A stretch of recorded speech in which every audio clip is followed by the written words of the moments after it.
La France doit peut-être regarder d'où viennent ces émissions. Donc on a deux secteurs qui ne sont pas anodins dans notre pays, le transport, le bâtiment. Le rôle de l'électricité peut être déterminant en termes de mobilité, parce que c'est un des secteurs les plus émetteurs aujourd'hui en termes de gaz à effet de serre. Donc peut-être à travailler un petit peu plus sur la question du transport de colis lourds et l'électricité. On est là dans des périodes de recherche et développement.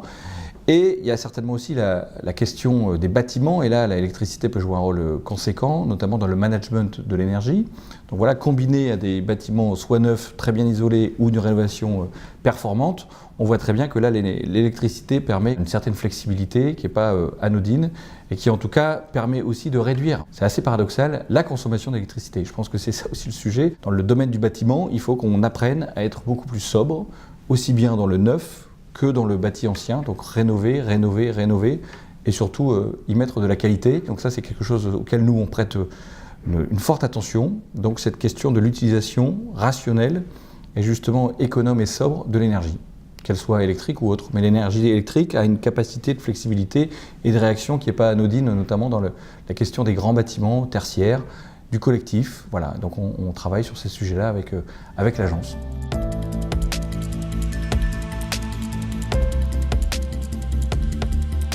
On a, comme vous savez, tout le monde des partenaires historiques, dans les collectivités comme dans le monde de l'entreprise.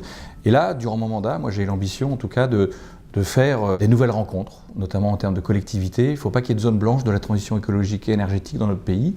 Donc il va falloir qu'on démarche, qu'on aille aussi prospecter, expliquer ce qu'on peut faire pour identifier aussi des territoires qui veulent s'engager dans une transition énergétique, qui ont peut-être des difficultés en termes d'équipe, parfois de compétences, parfois aussi de moyens. Donc c'est un sujet important. Vous savez, vous avez deux mailles de territoire avec les régions qui ont une compétence, les chefs de file aujourd'hui par la loi des questions énergétiques et climatiques. Vous avez les métropoles aussi qui jouent un rôle de plus en plus conséquent sur les sujets énergétiques et notamment en termes de mobilité. On voit que c'est à cette échelle-là qu'on règle les questions, c'est notamment le cas dans la région parisienne.